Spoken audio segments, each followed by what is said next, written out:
무언가에 쫓기듯 잔뜩 불안한 표정으로 계속해서 주변을 두리번거리며 급히 이동 중인 한 여성. 그녀에게 도대체 무슨 일이 일어나고 있는 것일까요? 불과 얼마 전까지만 해도 지극히 평범한 삶을 살던 독일에 사는 한나. 하지만 그녀의 삶이 급속도로 망가지기 시작한 것은 어느 날 갑자기 들리기 시작한 어떤 소리 때문이었는데요. 처음 시작은 멀찍이서 들리는 무언가가 쪼개지는 듯한 소리였는데 당시만 해도 동물들이 내는 소리인가 보다 하고 큰 신경을 쓰지 않았던 한나. 하지만 분명 숲길을 빠져나와 더 이상 동물들이 있을 만한 곳이 아닌 장소에서도 더욱 또렷이 들려오는 똑같은 소리에 한나는 무언가 꺼림칙한 기분을 느끼는데요.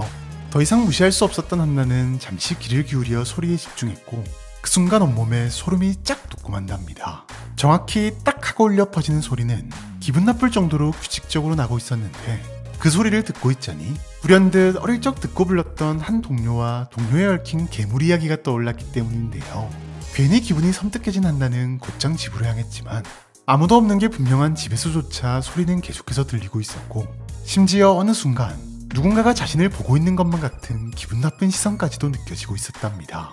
게다가 설상가상 며칠이 지나도 소리는 조금도 사라지지 않았고 견디다 못해 경찰에 신고를 했음에도 원인을 찾기는커녕 정작 경찰은 소리를 듣지 못하는 것으로 보였는데요. 네, 그렇게 무려 3개월째 시도 때도 없이 들리는 정체불명의 소리에 한나의 정신은 완전히 망가지고 있었던 것이랍니다. 다만 이번만큼은 상황이 다소 달라 보였는데 급히 뛰어가는 한나의 뒤를 무언가가 실제로 뒤쫓고 있었기 때문.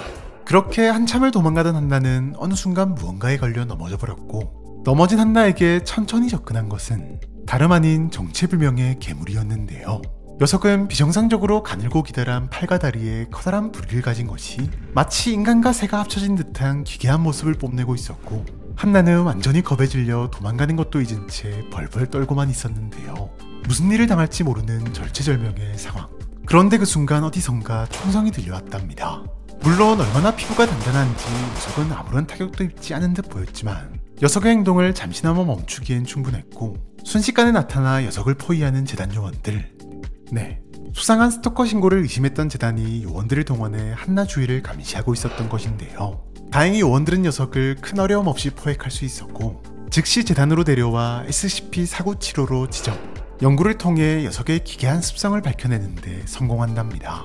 연구 결과 녀석은 독립적으로 움직일 수 있는 아주 독특한 목관절을 가지고 있었는데 이것이 바로 녀석이 내는 소리의 비밀로 녀석은 사냥감을 정하는 그 순간부터 목관절 하나하나를 규칙적으로 회전시켜 딱딱거리는 소리를 내기 시작하며 그 상태 그대로 사냥감을 쫓기 시작하는데요. 왠지 녀석은 충분히 공격할 만한 상황이 있음에도 수개월에 걸친 긴 추적을 이어나가며 그 과정에서 끊임없이 소리를 발생시킨답니다.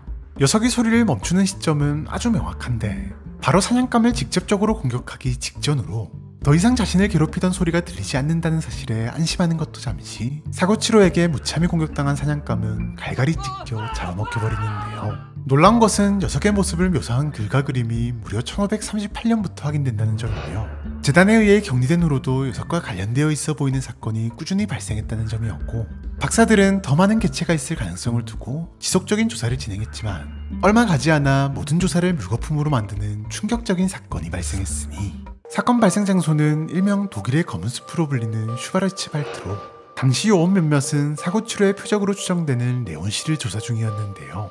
그는 이미 4개월 동안이나 사고 치료의 표적이 된 상태였는데 경찰로 위장한 요원들이 녀석을 마지막으로 목격한 지점으로 안내를 부탁하자 요원들이 함께 있음에도 불구하고 미친듯이 주위를 두리번거리며 겨우겨우 발걸음을 옮기는 레온씨.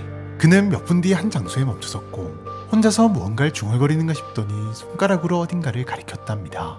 요원들은 즉시 그의 손끝을 따라 시선을 옮겼지만 이상하게도 그곳엔 아무것도 없었고 어리둥절한 요원들과 달리 레온씨는 계속해서 그곳을 가리키며 점점 더 패닉에 빠지고 있었는데요. 의문투성이의 상황이었지만 그 순간 들려온 한 보고 내용에 박사는 무언가를 알아차리고 큰 충격에 빠질 수밖에 없었답니다.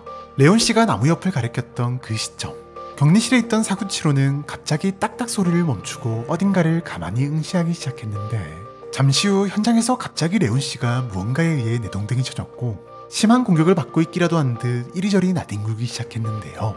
하지만 여전히 요원들의 눈에는 아무것도 보이지 않았고 혹여나 투명 상태에 무언가가 존재할 수도 있다고 판단한 요원은 즉시 예상 지점에 총알을 쏟아부었지만 공격은 조금도 멈추지 않았는데요. 이에 요원들이 달려들어 레온 씨를 끌어당겨도 보았지만 무언가에 잡혀있기라도 한 듯 움직이기는커녕 상처만 생길 뿐이었답니다. 결국 돌발 상황을 멈추는 게 급선무라고 판단한 요원은 최후의 수단으로 레온 씨의 머리를 쌌고, 잠시 후 무언가를 보고는 경악을 금치 못하는 요원들. 바로 눈앞에서 레온 씨의 시체가 보이지 않는 무언가에 의해 서서히 찢겨 사라지고 있었기 때문인데요.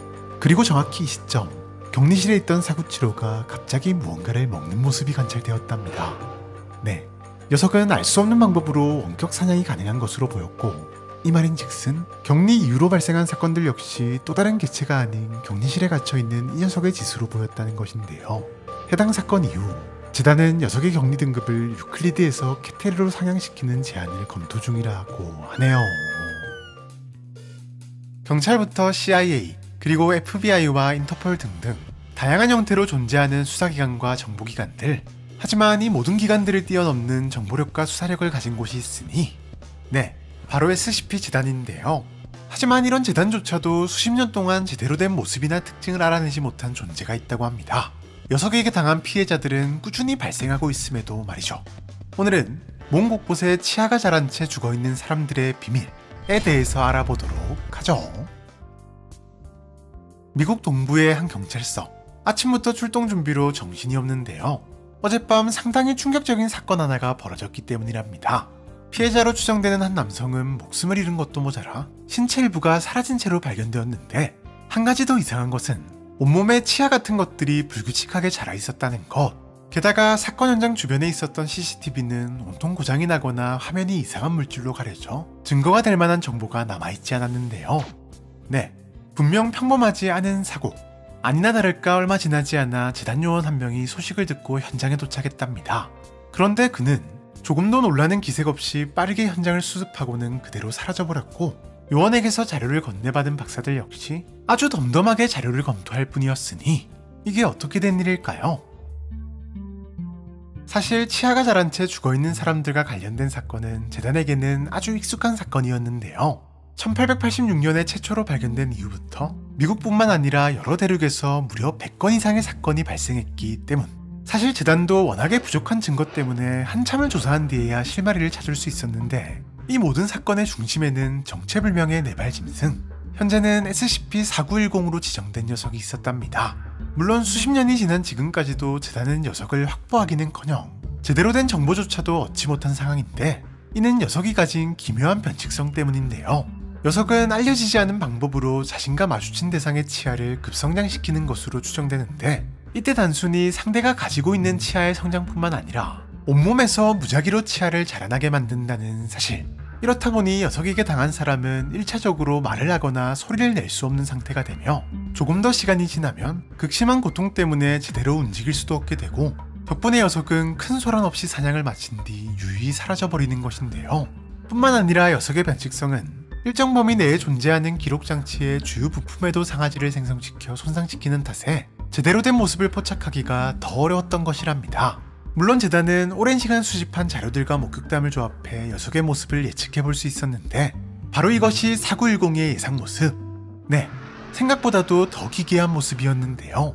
하지만 녀석의 기괴함은 여기서 끝이 아니었으니, 이후 재단은 4910을 확보하고 격리하기 위해 기동특무부대 엡실론, 통칭 티르핑 블랙을 편성하고 곳곳에 퍼져있는 녀석과 관련된 소문을 추적하고 있으며, 목격 신고 발생 시 즉시 출동 가능한 상태를 유지하고 있는데요.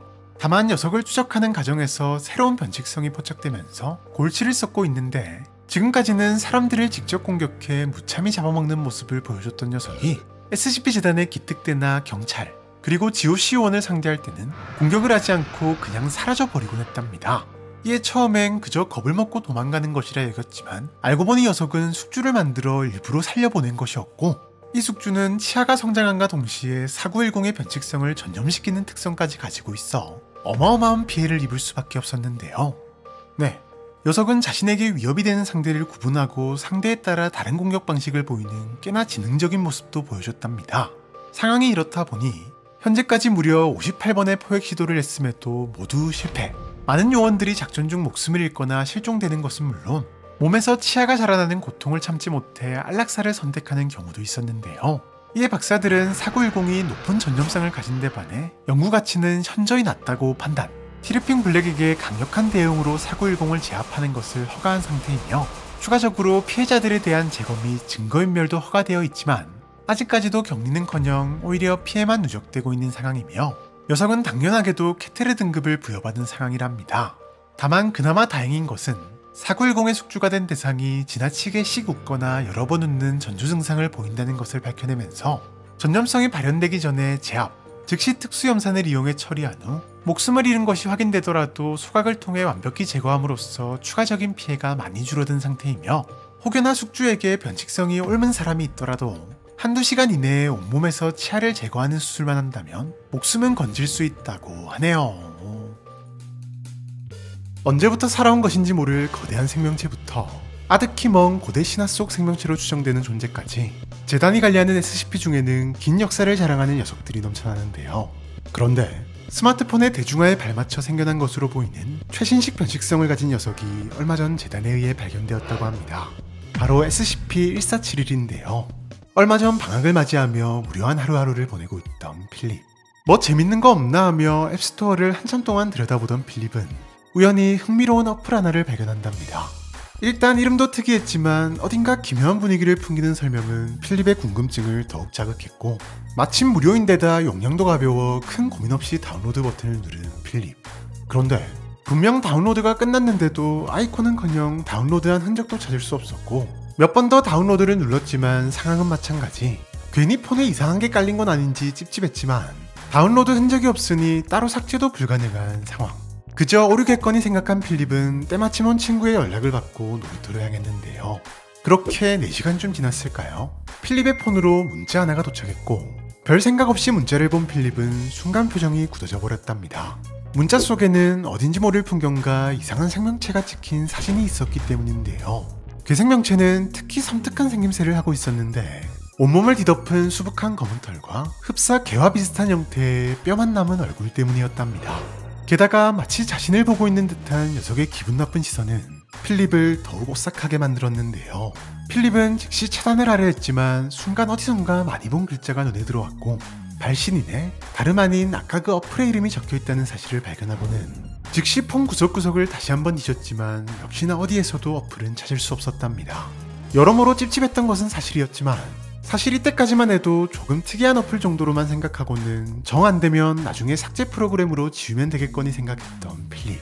하지만 비극은 이제부터 시작이었으니 몇 시간 후 필립의 폰엔 다시 한번 문자가 도착했는데 얼핏 아까와 비슷한 사진처럼 보였지만 뭔가 이상한 느낌의 사진을 자세히 들여다본 필립은 온몸에 소름이 쫙 돋을 수밖에 없었는데요.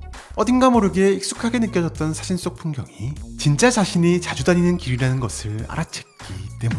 이후로도 꼬박 이틀 동안 짧게는 3시간, 길게는 6시간마다 사진이 하나씩 도착했고 사진 속 풍경은 전부 하나같이 필립이 자주 다니는 장소들이었답니다.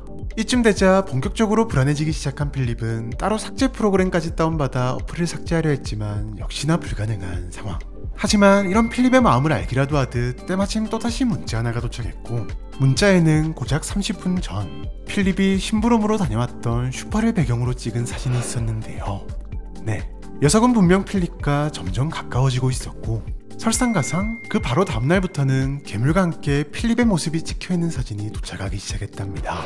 괴물이 자신을 지켜보고 있다는 것을 확신한 필립은 두려운 마음에 더 이상 밖으로 나갈 수조차 없었지만 어느 순간부터인가 녀석은 창문이나 거울 등 필립의 시야가 닿는 곳곳에서 모습을 드러내기 시작했는데요. 물론 그 모습은 오로지 필립에게만 보였고 보이지도 않는 괴물의 존재를 진심으로 믿어주는 사람은 없었답니다. 아무리 가족이라 할지라도 말이죠. 그나마 다행인 것은 녀석이 직접적인 위협을 가하지는 않았다는 점이었는데 한편으론 무언가 소통하고 싶어하는 것처럼 보이기도 했지만 필립에겐 녀석의 존재 자체가 공포였고 더 이상 집도 안전하지 않다고 생각한 필립은 사람이 많고 탁 트인 곳을 찾아 신호도 무시하고 급하게 뛰어가다 차에 치여 그대로 목숨을 잃고 말았답니다.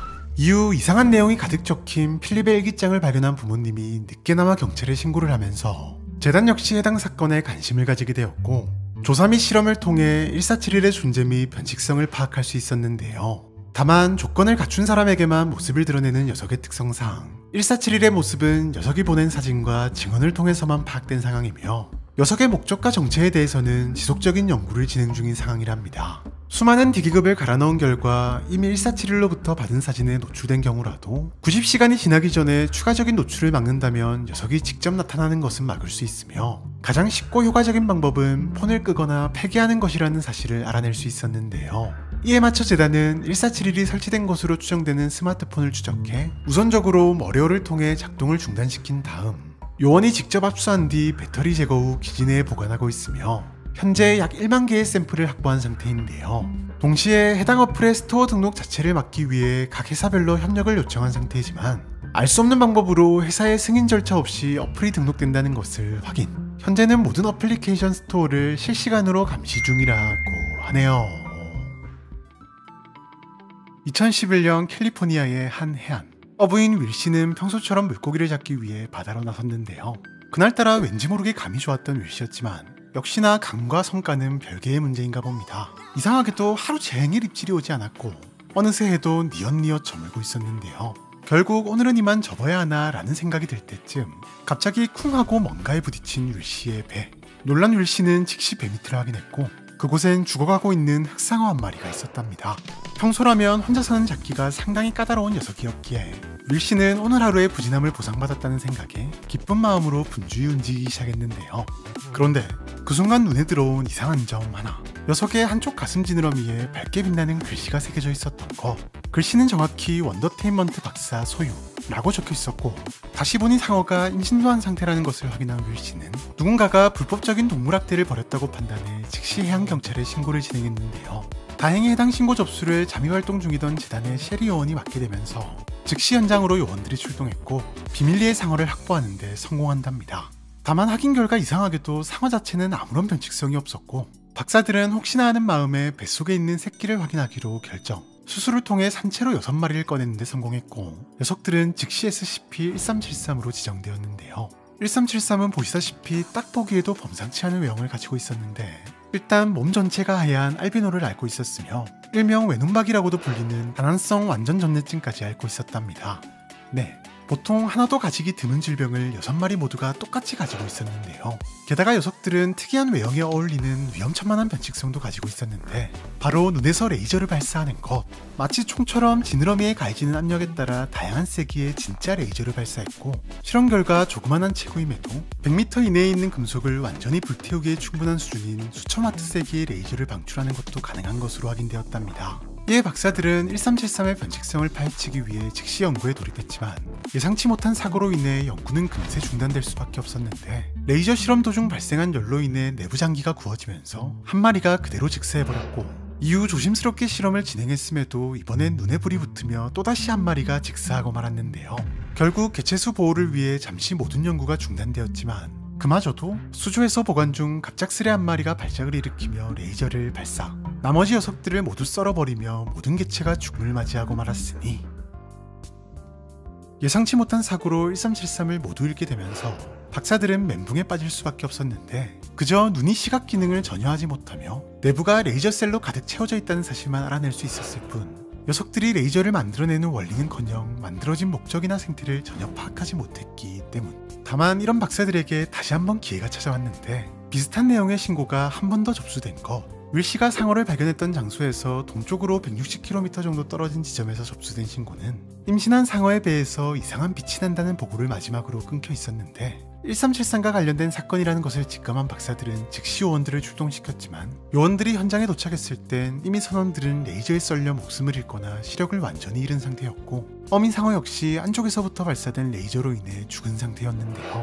게다가 녀석의 뱃속에는 최소 9개의 알집이 있던 것으로 확인되었는데 이 말인즉슨 최소 9마리의 1373 개체들이 바다 어딘가에 풀려났다는 것. 이에 녀석들이 추가적인 사고를 일으킬 가능성은 물론 번식의 가능성도 무시할 수 없었기에 즉시 녀석들은 1373-07부터 다시 16으로 지정. 기동특무부대 세타5, 통칭 더 큰 배가 배치되어 근처의 모든 수상선박과 잠수선박을 조사해 수상한 파손 흔적을 조사함으로써 지속적으로 1373 개체를 추적하고 포획하는 임무를 맡고 있답니다.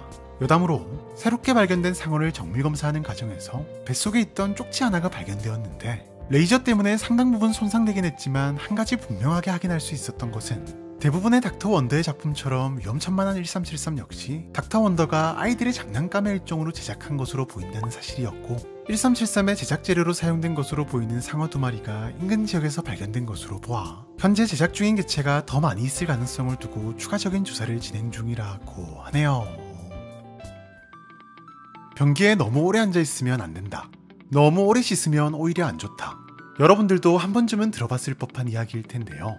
다만 정확히 왜 안 되고 왜 안 좋은지는 대부분 알지 못하는 경우가 많은데, 사실 이는 한 SCP 개체와 관련이 있을지도 모르겠습니다. 오늘은 오래 싸고 오래 씻으면 위험한 진짜 이유, SCP-153에 대해서 알아보도록 하죠. 평소 잘 싸고 잘 씻기로 유명한 폴. 잘 싸고 잘 씻으면 좋은 거 아닌가 싶기도 하지만, 문제는 너무 오래 걸린다는 점인데요. 도대체 뭘 하는지 화장실에 들어갔다 하면 1시간은 기본, 제대로 씻기라도 하는 날엔 2시간이 걸리는 날도 있어 혼도 자주 났지만, 여러 번의 잔소리에도 폴의 화장실 사랑은 고쳐지지 않았답니다. 이날도 마찬가지. 한참을 놀이터에서 놀고 온 폴은 그대로 욕실로 향했고 콧노래를 흥얼거리며 몸 구석구석을 씻고 있었는데요. 다만 이날만큼은 왠지 어딘가 쎄한 기분 탓에 몇 번이고 뒤를 돌아보기를 반복하는 폴. 물론 욕실에는 아무것도 없었지만 괜시리 불안했던 폴은 오늘만큼은 빨리 나가야겠다는 생각에 씻는 데 집중하며 속도를 올리기 시작했답니다. 하지만 모든 쎄함에는 이유가 있는 법. 욕실 어딘가에서 수상한 움직임이 보이기 시작했는데, 그곳은 다름 아닌 배수구. 배수구가 서서히 공중으로 올라오기 시작하더니 곧이어 정체불명의 형체가 보이기 시작했고, 분명 배수구였던 것이 갑자기 쫙 하고 벌어지더니 금방이라도 폴을 통째로 삼킬 수 있을 정도로 커져버렸는데요. 아니나 다를까 폴이 묘한 기분을 느끼고 뒤를 돌아본 순간 괴물은 순식간에 폴의 몸 절반을 집어삼켜버렸답니다. 다만 다행히도 당장 의식을 잃지 않았던 폴은 괴물에게서 빠져나가려 이리저리 발버둥쳤지만 전부 무용지물. 오히려 바로 의식을 잃지 않은 것은 곧 불행으로 바뀌어버렸으니 갑자기 머리와 상반신이 뜨끈해지는가 싶더니 타들어가는 듯한 고통이 느껴지기 시작한 것. 폴은 고통에 몸부림쳤지만 여전히 혼자서는 꼼짝도 할 수 없었는데요. 사실 폴이 괴물에게 완전히 먹히는 데까지는 충분히 긴 시간이 걸렸는데, 만약 중간에라도 누군가에게 발견되었다면 목숨만큼은 구할 수 있었을지도 모르지만, 폴의 가족들은 폴이 평소처럼 느긋하게 씻고 있겠거니라는 생각에 그 누구도 욕실을 열지 않았고, 폴은 온몸이 타들어가는 고통을 그대로 느끼며 서서히 죽어갔답니다. 결국 한참이 지나서야 이상함을 느낀 폴의 엄마가 욕실 문을 열었을 땐 이미 그곳엔 아무것도 존재하지 않았고, 뒤늦게 경찰에 실종 신고를 했지만 어찌된 일인지 욕실에서는 폴은 물론 괴물과 관련된 그 어떤 흔적도 발견할 수 없었는데요. 이렇듯 괴물의 존재는 아예 생각지도 못한 채 애꿎은 외부 카메라만 조사하다 보니 당연하게도 폴의 행방은 찾을 수 없었고, 사건은 미궁 속으로 빠지게 되었답니다. 다만 폴의 실종과 관련된 미스테리한 수사 결과가 재단의 스파이 요원에 의해 포착되면서 욕실 내부에 대한 재단의 세밀한 조사가 이루어졌고, 그 과정에서 배수구로 위장한 채 숨어있는 괴물을 발견, 즉시 녀석을 SCP-153으로 지정했으니, SCP-153은 최대 수십 미터까지 자라는 변칙적 해충의 일종으로 독특한 사냥법에 특화된 몇 가지 변칙성을 가진 것으로 확인되었는데요. 녀석들은 주로 하수구나 배수도관에 서식하지만 사냥을 할 때면 샤워실이나 욕조와 연결된 배수구관을 타고 올라온 다음 입과 식도에서 분비하는 강력한 산성물질을 이용해 기존에 있던 배수구를 제거, 자신의 입을 배수구 마냥 위장시켜 먹잇감을 기다린 후 대상이 방심한 틈을 타 잡아먹어버린답니다. 특히 이때 녀석은 산성물질을 이용해 사냥감을 어떠한 흔적도 없이 소화시켜버리는데, 이 때문에 오랜 시간 녀석의 존재가 알려지지 않았던 것이었는데요. 실제로 여러 사건들을 확인한 결과 박사들은 153이 과거부터 존재했을 가능성은 물론 현재도 수많은 개체가 야생에 존재할 가능성이 거의 확실하다고 판단하고 있답니다. 이에 재단은 욕실이나 화장실과 관련된 실종 사건을 집중적으로 감시하고 수사해 가능한 살아있는 상태로 153을 포획한 후 제12생물연구구역으로 이송, 산성에 강한 컨테이너를 이용해 한 마리씩 고립시켜 격리 중이며, 현재는 유기노폐물 처분 등 153을 다방면으로 활용하기 위해 번식 연구를 진행 중이라고 하네요. 멕시코의 한 마을. 오늘은 마을 단위의 어린이 축제가 있는 날로 각종 이벤트 부스에서 다양한 행사를 진행 중인데요. 하지만 뭐니뭐니 해도 오늘 축제의 메인 행사는 멕시코 전통놀이 중 하나인 피냐타 터트리기. 피냐타 터트리기는 멕시코 등의 중남미 국가에서 어린이 축제를 할 때면 빠지지 않는 행사 중 하나로, 종이로 만든 인형인 피냐타를 어린이가 막대기로 내려쳐 부수면 인형에 들어있던 과자나 장난감이 쏟아져 나오는, 한국어로 치면 박 터트리기 같은 놀이인데요. 그렇게 여기저기서 피냐타 터트리기가 한창 진행 중이던 그때 갑자기 안쪽에서 외마디 비명소리가 들려왔답니다. 일순간 비명소리가 들려온 방향으로 쏠린 수많은 시선들, 그리고 그곳엔 피냐타가 한 아이를 공격하고 있는 믿기 힘든 상황이 벌어지고 있었는데요. 물론 종이 인형인 피냐타가 움직인다는 사실에 몇몇 사람들은 몰래 카메라 같은 깜짝 이벤트로 생각하기도 했지만, 점점 강도가 세지는 공격에 아무래도 이상함을 느낀 한 남성이 다가가 말리려는 그 순간 갑자기 아이의 몸이 찢어지며 아이의 몸에서 수십 개의 사탕이 쏟아져 나왔답니다. 그제서야 깜짝 이벤트 따위가 아니라는 것을 느낀 사람들은 아비규환이 되어 자신의 아이를 데리고 정신없이 도망치기 시작했지만, 왜인지 피냐타 주변에 있던 몇몇 아이들은 제자리에 가만히 멈춰서 있을 뿐이었고, 자연스레 피냐타의 다음 타겟이 되어 무차별적인 공격을 당하기 시작했는데요.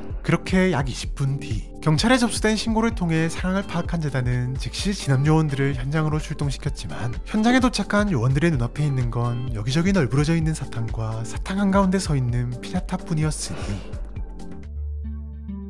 현장에서 피냐타와 사탕을 확보한 재단은 즉시 피냐타를 SCP-956으로 사탕을 956-1로 지정한 뒤 연구에 돌입했고, 녀석이 가진 충격적인 변칙성을 알아낼 수 있었는데요. 평소에는 일반적인 피냐타처럼 어떠한 움직임이나 지능의 징후를 찾아볼 수 없는 956이지만, 녀석의 반경 5m 안에 12살 이하의 인간이 들어가는 순간 녀석은 일명 어린이 파괴자로 돌변한답니다. 956이 활성화된 후 짧게는 7초, 길게는 28초가 지나고 나면 956의 영역 안에 있는 아이는 갑자기 온몸을 움직일 수 없는 상태가 되는데, 손가락 하나 까딱할 수 없는 것은 물론 작은 소리조차 낼 수 없지만 정신만큼은 또렷하기 때문에 갑작스런 자신의 이상 상태에 엄청난 두려움을 느끼게 되며, 그 공포는 불안하게 움직이는 눈동자만 봐도 충분히 느낄 수 있을 정도랍니다. 이후 956은 천천히 피해자에게로 다가가 대상을 두들겨 패기 시작하는데, 그렇게 한참을 이어지는 공격에 결국 피해자의 몸은 종이 찢기듯 찢겨져 버리며 그 순간 대량의 사탕이 몸속에서 쏟아져 나온답니다. 현재까지 확인된 바 피해자의 몸에서 나온 사탕의 최대 개수는 1323개로 956의 영역 안에 있었던 시간에 비례해 증가하는 것으로 추정되는데요.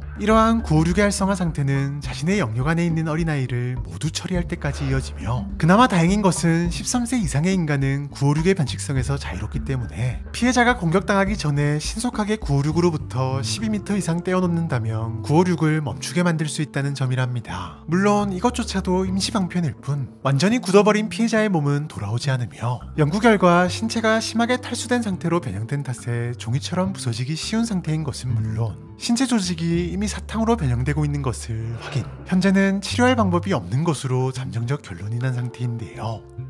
956의 영역 안에 들어가는 순간 생존할 확률은 거의 없다고 봐도 무방한 것이랍니다. 추가적으로 박사들은 사탕에 대한 연구를 진행하면서 다시 한번 충격을 받을 수밖에 없었는데, 12살 미만의 어린이가 사탕을 먹은 경우 갑자기 팔을 앞으로 쭉 뻗은 자세로 흡사 956의 영역 안에 있는 것 마냥 몸이 굳어버리는데, 이후 약 9분 동안 머리가 빠지고 뼈와 근육이 재구성되는 등 기형적인 신체 변형이 진행되며 결국 또 하나의 956으로 완전히 변하게 되는 것을 확인했기 때문인데요. 이 외에도 12살 이상의 인간이나 동물이 사탕을 섭취하면 섭취 3분 이내에 발작을 일으키고 5% 확률로 심정지가 오는 등 위험천만한 것은 크게 다르지 않았답니다. 현재 956은 넓은 격리실 중간에 보관함으로써 활성화를 방지하고 있으며, 출입 및 실험을 위해서는 단계적인 승인 절차가 요구되는 등 철저히 관리되고 있는데요. 이렇듯 어린이와의 접촉만 방지하면 되는 956의 특성상 재단은 격리가 어렵지 않다고 판단, 초기만 해도 안전등급을 부여했지만 얼마 안가 녀석의 등급은 유클리드로 상향되었는데, 어린이가 없음에도 움직이는 것이 포착되었기 때문 어느 날 녀석은 격리실 가장자리를 따라서 움직이는 기묘한 행동을 보였는데, 그렇게 1시간쯤 돌아다니던 녀석은 갑자기 한쪽 벽을 한참을 응시하고는 그대로 멈췄답니다. 큰 사고가 발생한 것은 아니었지만 956 담당 박사인 베일은 녀석의 마지막 행동이 왠지 낯설지가 않은 쎄한 느낌의 이전 실험 영상을 모조리 뒤졌고, 아니나 다를까 실험 때마다 녀석이 비활성화 상태에 들어가기 직전 매번 똑같은 방향의 벽을 응시하는 것을 확인. 이상 행동의 이유를 찾기 위해 녀석이 응시한 방향을 중심으로 주변을 탐색한 결과 꽤 먼 거리긴 하지만 해당 경로에 초등학교가 있다는 것을 확인하는데요. 추가적인 검증이 필요하긴 하지만 아마도 녀석은 알 수 없는 방법으로 어린이의 위치를 감지하는 것으로 보였고, 만에 하나 이러한 추가적인 변칙성이 더 발현되어 탈출이라도 시도한다면 대부분의 공격에 상당한 면역력을 가졌다는 점까지 확인된 이상 최초 사건보다 더 큰 피해가 발생할 수도 있는 상황. 재단은 956의 격리 등급을 즉시 유클리드로 상향시킨 것은 물론 최대한 문명과 동떨어진 곳에 있는 기지로 956을 옮기는 것을 고민할 정도로 이번 변화를 꽤나 심각하게 지켜보고 있으며 만일의 사태를 대비 녀석에게 유일하게 타격을 줄 수 있는 것으로 확인된 화염 방사기를 보유한 진압팀을 항시 대기 중이라고 하네요. 아직까지도 미지의 세계로 남아있는 바다. 무려 지구 표면의 70% 이상을 차지하고 있을 만큼 워낙에 넓은 데다 심해의 경우는 관측이나 연구도 워낙에 어렵다 보니 지금까지 알아낸 수많은 바다 생물들은 그저 극히 일부일 뿐이라고 여겨질 정도랍니다. 그래서인지 과거부터 특히나 바다에는 정체불명의 괴물, 그리고 괴물과 관련된 기묘한 사고에 대한 수많은 이야기들이 전해져 오곤 하는데요. 그런데 바다에서 일어난 수많은 사고들이 사실은 괴물이 아닌 변칙적 인물 때문에 일어난 일이라고 합니다. 오늘은 기묘한 방식으로 함선을 납치하는 존재 SCP-2770에 대해서 알아보도록 하죠. 어부로서 평생을 바다에서 보낸 B씨. 오늘도 어김없이 생선을 잡기 위해 작은 어선을 끌고 바다로 나섰는데요. 왠지 평소보다 더 많은 생선이 잡혀 기분 좋게 집으로 돌아갈 준비를 하던 B씨는 문득 쌍 기분을 느낀답니다. 갑자기 으슬으슬 추워지는가 싶더니 라디오도 갑자기 지직거리며 끊기기 시작한 것. 하지만 쌍 기분도 잠시 B씨는 깜짝 놀라 분주히 움직이기 시작했는데요. 멀지 않은 곳에서 구명정 하나를 발견했기 때문. 노란색의 구명정에는 해군 비스무리한 옷을 입은 남성이 타고 있었고 그는 열심히 손을 흔들며 구조 요청을 하고 있었답니다. 상당히 낡아 보이는 옷이 조금 이상하긴 했지만 조난당한 사람을 그냥 보고만 있을 수는 없는 법. B씨는 즉시 뱃머리를 돌려 구명정 쪽으로 접근했고 이내 남성을 구출하는 데 성공하는데요. 그런데 그 순간 갑자기 바다에서 무언가가 빠르게 떠오르더니 순식간에 B씨와 어선 그리고 구명정과 구조된 남성까지 그 자리에 있는 모든 것들을 바닷속으로 끌고 사라져버렸으니 도대체 무슨 일이 일어난 것일까요? B씨 사건 이후 해당 지역에서는 유독 비슷한 형태의 선박실종 사건이 많이 발생하기 시작했는데요.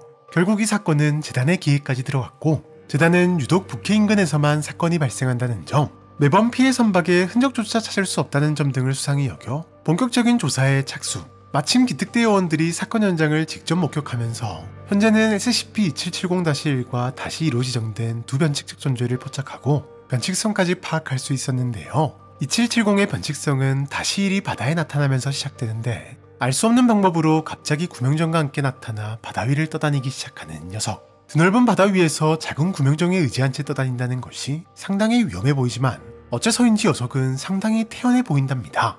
하지만 누군가가 탑승한 선박이 가까워지는 순간 녀석은 갑자기 팔을 흔들고 소리를 지르며 선박의 주의를 끌기 시작하는데요. 만약 이때 오랜 시간 선박이 다시를 발견하지 못하거나 딱히 구조할 의지를 보이지 않는다면 녀석은 그대로 다시 물속으로 들어가 약 124시간 동안 나타나지 않지만 누군가 녀석을 발견하고 구출한다면 네, 우리가 아는 선박 납치 사건, 일명 탑승 사건이 발생한답니다. -1이 구출되고 20초에서 60초 정도가 지나면 갑자기 물속에서 -2가 엄청난 속도로 모습을 드러내는데 -2의 정체는 다름 아닌 길이 42m의 잠수함. 여기저기 심하게 파손되어 있는 것은 물론 온통 녹과 따개비로 덮여 있는 것이 제대로 작동이나 하나? 라는 생각이 들 정도지만 완전히 모습을 드러낸 -2는 전망탑에 해치가 열리는가 싶더니 그대로 선박과 -2를 데리고 무려 시속 200km라는 현존하는 모든 잠수함을 능가하는 엄청난 속도로 물속으로 사라져버린답니다.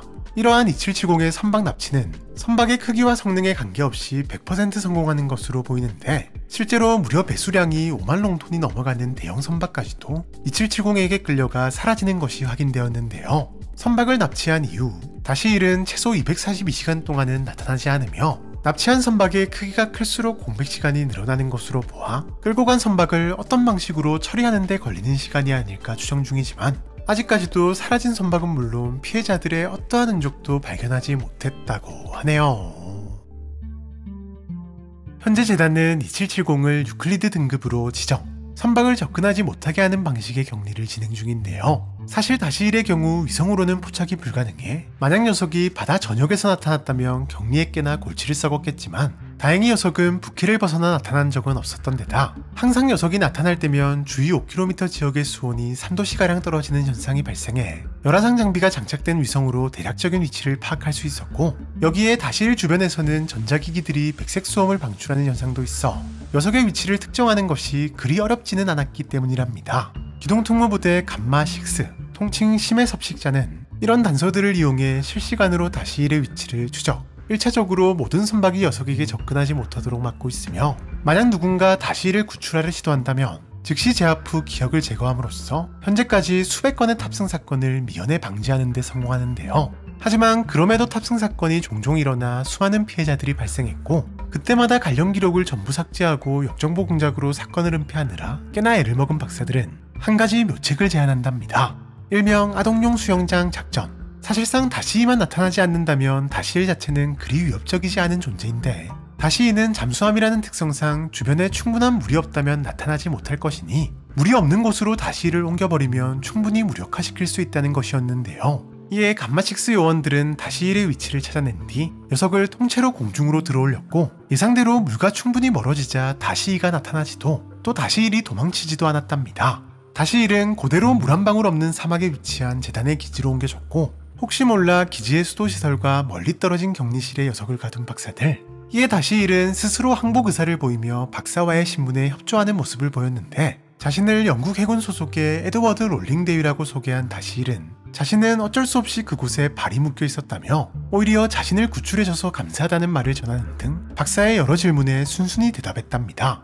하지만 박사가 다시이에 대해 물어보자 녀석은 슬쩍 시간을 끄는가 싶더니 갑자기 태도가 돌변했고, 그 순간 격리실의 한가운데서 잠수함의 전망탑으로 보이는 것이 나타나더니 해치가 열림과 동시에 모든 통신이 끊겨버렸는데요. 물론 이상함을 감지한 근처 기지에서 즉시 기특대를 파견시켰지만 놀랍게도 이미 해당 기지는 통째로 사라진 상태였답니다. 이후 겨우 복원시킨 CCTV 영상을 통해 다시일의 마지막 말을 확인할 수 있었는데, 아마도 다시이는 지하 수면을 통해 기지로 접근, 모래와 함께 통째로 기지를 납치해간 듯 보였는데요. 해당 사건이 발생하고 몇 년 동안이나 다시일은 나타나지 않고 있으며, 이에 따라 2770의 캐테르 등급 상향에 대한 논의를 진행 중이랍니다. 여담으로 녀석의 정체를 조사하는 과정에서 당시만 해도 고래나 괴물의 지수로 추정되어 주목받지 못했지만 한참 전부터 2770의 지수로 추정되는 사건들이 있었다는 것이 밝혀지면서 녀석의 정체는 더욱 미궁 속으로 빠졌다고 하네요. 여러분, 종종 뭔지 모를 기분 나쁜 시선을 느끼는 경험 다들 한 번쯤은 있으실 텐데요. 물론 되게 착각인가 보다 하고 넘어가는 경우가 많기도 하고, 실제로 착각인 경우가 대부분이기도 하지만 아주 가끔은 직감이 적중하는 경우가 있기도 한데, 만약 그 대상이 이런 실루엣을 가지고 있다면 무조건 피하셔야 한다는 사실. 오늘은 기분 나쁜 시선의 충격적인 실체 SCP-718에 대해서 알아보도록 하죠.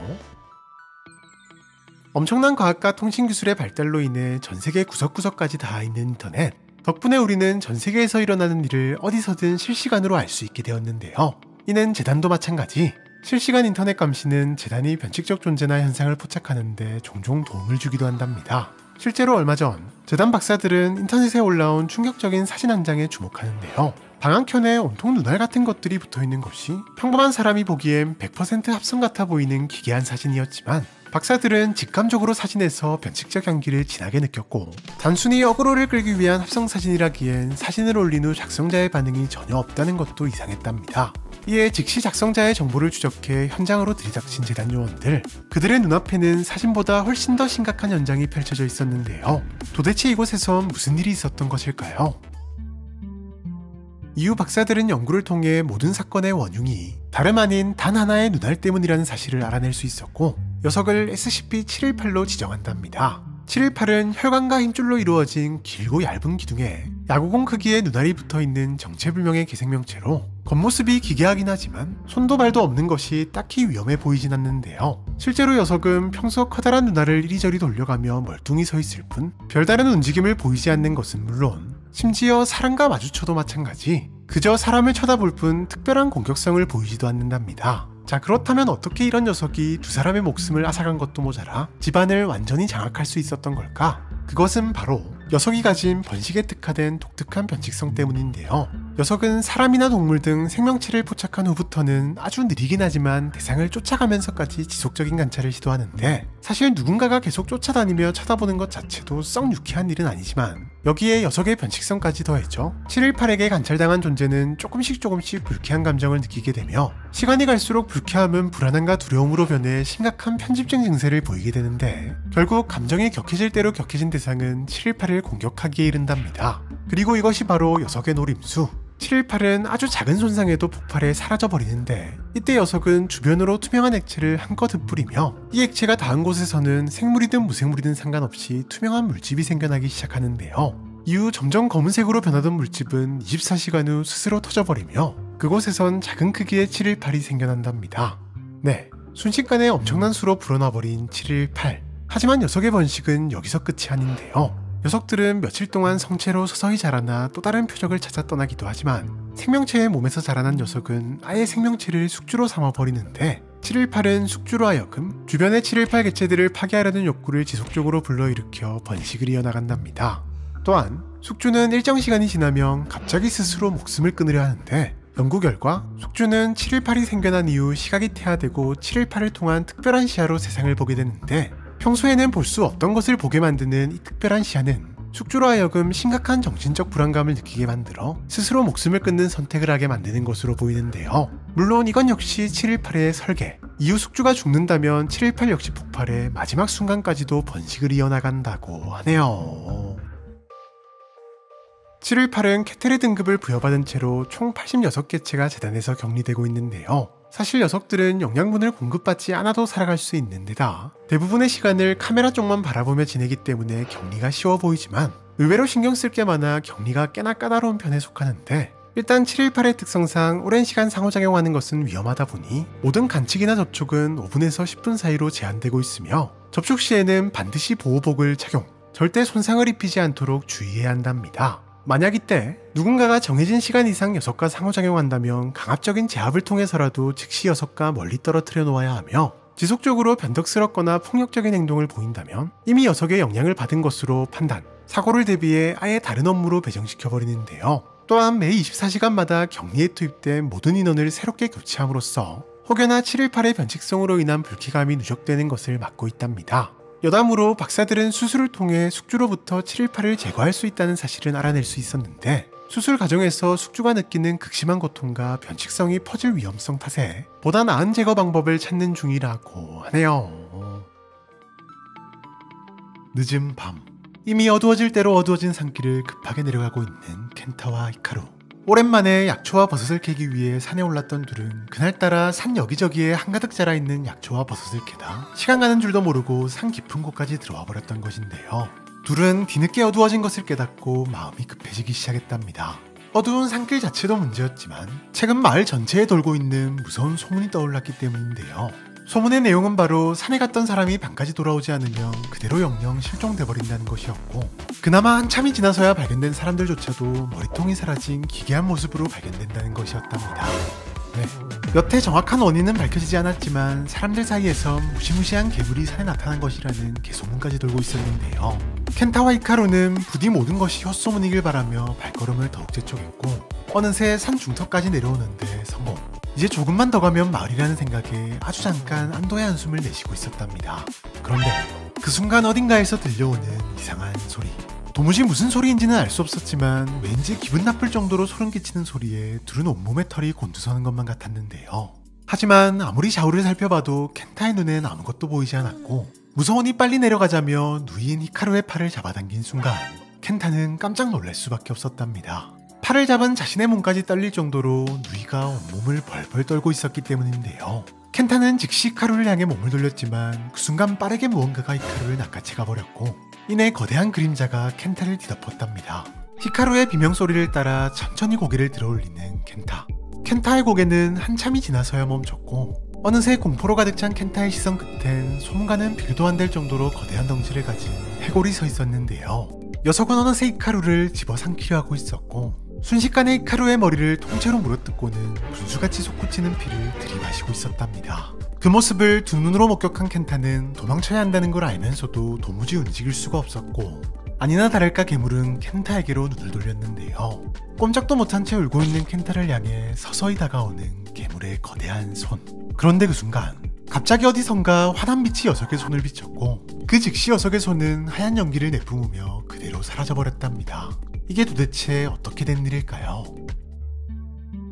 사실 켄타를 구해준 것은 재단의 기동특무부대 오미크론3, 통칭 무섭고 두려운 팀이었는데요. 네, 켄타 남매를 공격한 녀석은 현재 재단에서 관리 중인 SCP 중 하나인 SCP-2863 가샤도쿠로였답니다. 2863은 주로 일본 내에서 출몰하는 평균 30m 크기의 거대한 해골로 인간에게 상당히 적대적인 녀석인데요.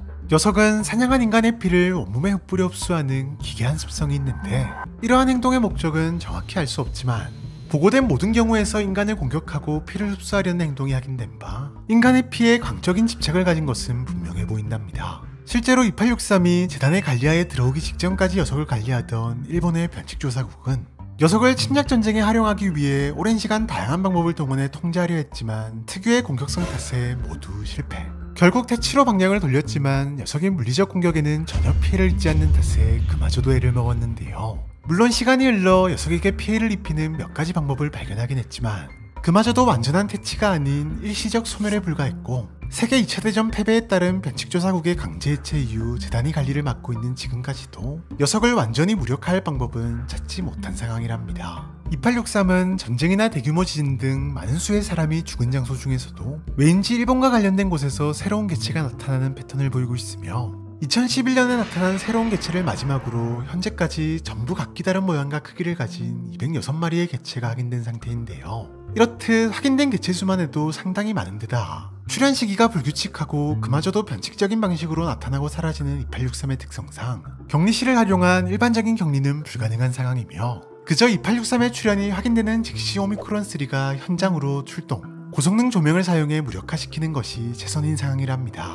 이렇다 보니 격리 초기만 해도 2863으로 인해 적지 않은 피해자가 꾸준히 발생했지만 도시 개발이 이루어짐에 따라 어두운 지역 자체가 점차 줄어들고 기술 발전에 따른 신속한 격리가 가능해진 덕에 2008년 이후 2863으로 인한 피해는 완전히 사라진 상태라고 하네요. 보통 사막이라고 하면 끝없이 펼쳐진 모래와 오아시스가 떠오르곤 하는데요.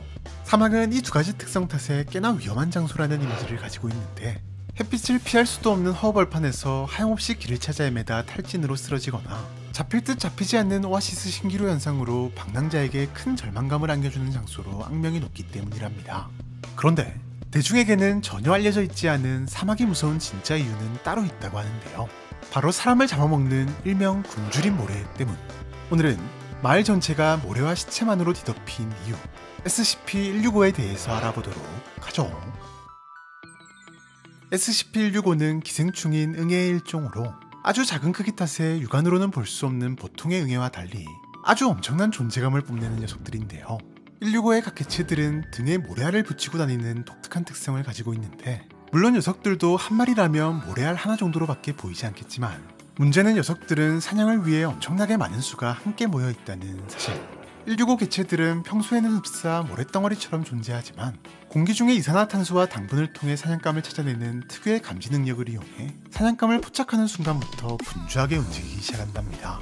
녀석들은 서로 먹이를 차지하기 위해 경쟁적으로 뛰어가기 시작하는데, 서로가 서로를 밟으며 뒤엉켜 이동하는 모습은 마치 모래폭풍처럼 보이는데요. 이렇다 보니 대부분의 피해 생물들은 자신이 사냥당하는 중인지도 모르는 것은 물론 굳이 막 적극적으로 도망가려 하지는 않는데, 그 순간 사실상 사냥은 끝.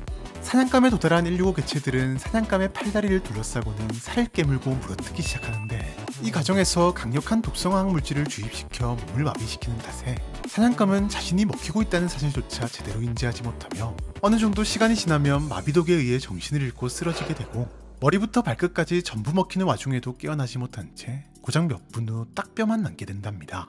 이후 녀석들이 계속해서 번식을 통해 한 장소에 수천억에서 수조 마리까지 모이게 되면 이런 거대한 모래 언덕을 이루게 되고, 이 경우 사냥 역시 순식간에 이루어지기 때문에 그저 모래폭풍이 지나갔다고 인식하는 순간 해당 지역의 모든 생명체는 뼈만 남게 된다고 하네요.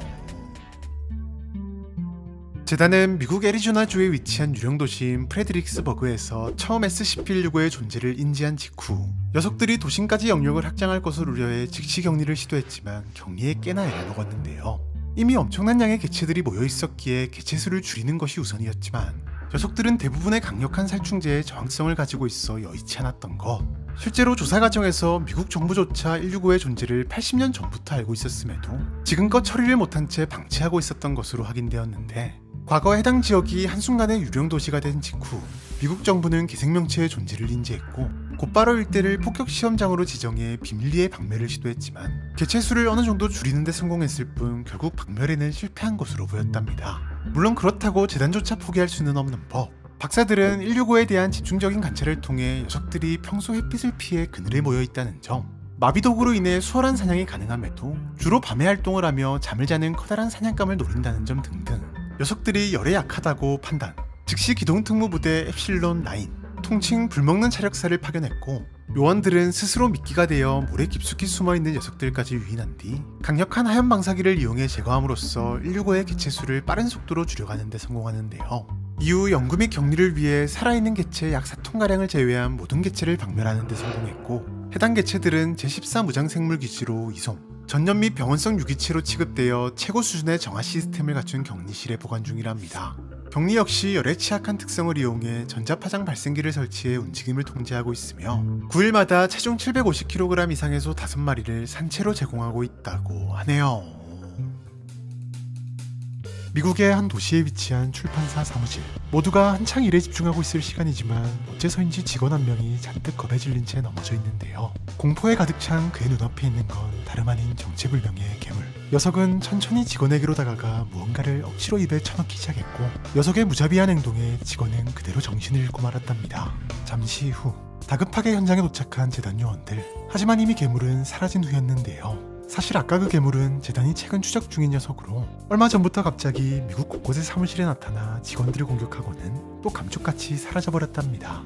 이번에도 역시 간발의 차로 놓쳐버린 상황이었지만 오늘에서야 녀석의 습격과 관련된 확실한 단서를 포착할 수 있었는데 왜인지 녀석이 특정 만화와 애니메이션이 관련된 출판사 사무실에만 출연하는 패턴을 보인 것. 재단은 즉시 괴물의 출연이 예상되는 출판사 사무실에 요원들을 배치했고 드디어 현장을 포착하는 데 성공하는데요. 하지만 정작 괴물과 마주한 요원들은 다소 충격에 빠질 수밖에 없었는데 괴물의 모습이 다름 아닌 인기 만화 캐릭터인 가필드였기 때문이었답니다.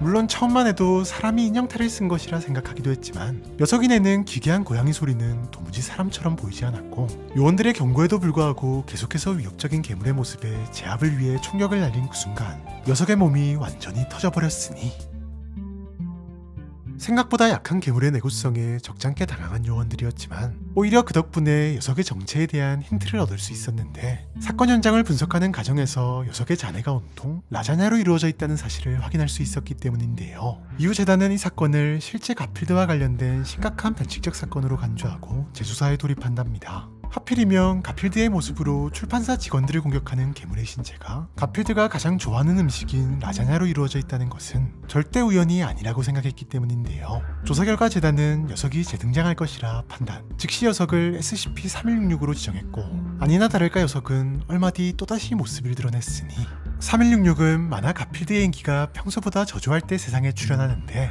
녀석은 가필드와 라이벌 관계에 있는 작품을 만들어내는 사람 혹은 가필드를 강력히 비판하는 사람 등등 가필드의 인기가 떨어지는데 영향을 끼친 사람들 근처에 나타나 가까이 있는 물체로 대상을 공격하거나 스스로의 배를 갈라 꺼낸 라자냐를 기절할 때까지 강제로 먹이는 등 심각한 물리적 정신적 충격을 유발시킨답니다. 사실 아직까지도 녀석의 명확한 정체나 목적은 밝혀내지 못한 상태이지만 재단은 자신이 주인공인 만화의 인기가 떨어지는 것에 불안함을 느낀 가필드의 의지가 변칙적 힘을 발휘해 3166을 현실에 구현화시킨 것이 아닐까 추정 중인데요. 특히 3166이 처음으로 출연한 것으로 추정되는 1989년 10월 23일부터 약 일주일 동안의 만화 내용이 가필드가 고독에 대한 두려움을 느끼는 내용이었던 데다 어째서인지 만화와 관련된 스텝 전부가 해당 기간에 만화를 작업했던 기억 자체를 못하는 등 해당 시점을 기준으로 변칙성이 발현된 것으로 추정 중이지만 정확한 원인이나 계기는 밝혀내지 못했답니다. 현재 재단은 3166의 출연을 막기 위해 재단의 위장회사를 통해 가필드 콘텐츠와 관련된 사업에 전폭적인 지원을 하는가 하면 잠복 요원을 통해 가필드 만화에 변칙적 미민자를 삽입해 가필드 관련 콘텐츠가 지속적인 인기를 얻을 수 있도록 작업 중인데요. 다만 재단의 이러한 노력에도 불구하고 시간이 갈수록 다양한 콘텐츠가 등장함에 따라 3166의 출연을 완전히 막는 것은 불가능하다고 판단한 재단은 3166의 공격을 받을 위험성이 있는 인물에게 전담 요원을 배치한 상태이며 실험을 통해 녀석이 어떤 상황에서든 라자냐에 최우선적으로 반응한다는 사실을 확인.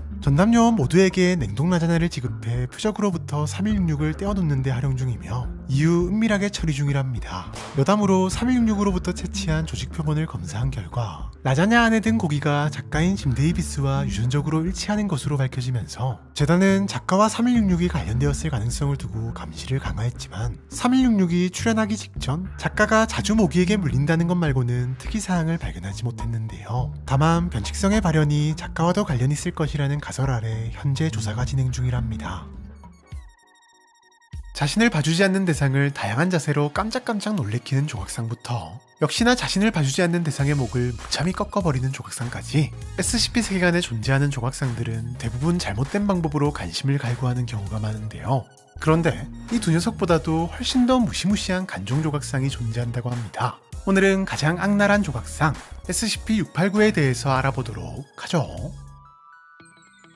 SCP-689는 높이 30cm 정도의 녹색 활석 조각상으로 무릎을 손으로 까꿍켜진 애골이 의자에 앉아있는 특이한 형상을 하고 있는데요. 조사 결과 녀석은 2차 세계대전 이전에 독일의 고고학팀에 의해 인도에서 최초로 발견된 것으로 밝혀지면서 인도의 민간인들 사이에서 추앙받는 정체불명의 저승신의 형상이 아닐까 추정 중인데 변칙성 역시 저승신에 어울리는 무시무시한 능력을 가지고 있답니다. 사실 689도 다른 변칙적 조각상들이 그러하듯 누군가가 녀석을 보고 있을 때는 평범하디 평범한 조각상일 뿐인데요. 게다가 잠시라도 눈을 떼는 것을 용납하지 않았던 다른 조각상들과 달리 녀석은 눈을 깜빡이는 정도는 너그럽게 이해하는 모습도 보인답니다.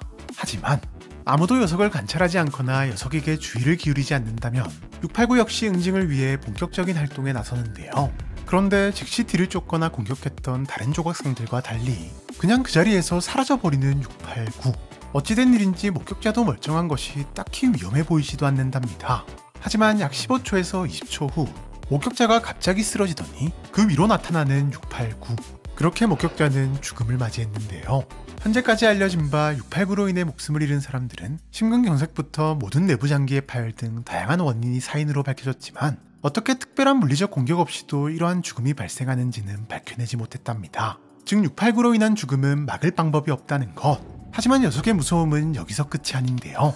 만약 목격자를 제거한 뒤에도 녀석을 관찰하는 사람이 나타나지 않는다면 녀석은 또다시 사라지는데 이후 역시나 조금의 시간이 지난 뒤 쓰러진 누군가의 위에 나타나는 689.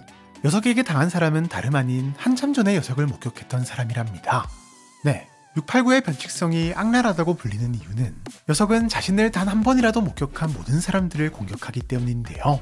그렇게 녀석은 자신을 봐주는 사람이 나타날 때까지 목격자들을 찾아가 제거하기를 반복하며 이 과정에서 자연스레 목격자 수는 점점 더 늘어나게 되는 것이랍니다.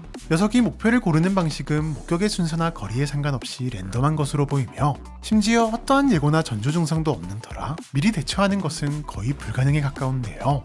다만 목격자를 늘리기 위해 사람이 많은 장소에 있는 목격자를 우선적으로 선택하는 게 아닐까라는 추측만 할 뿐이라고 하네요.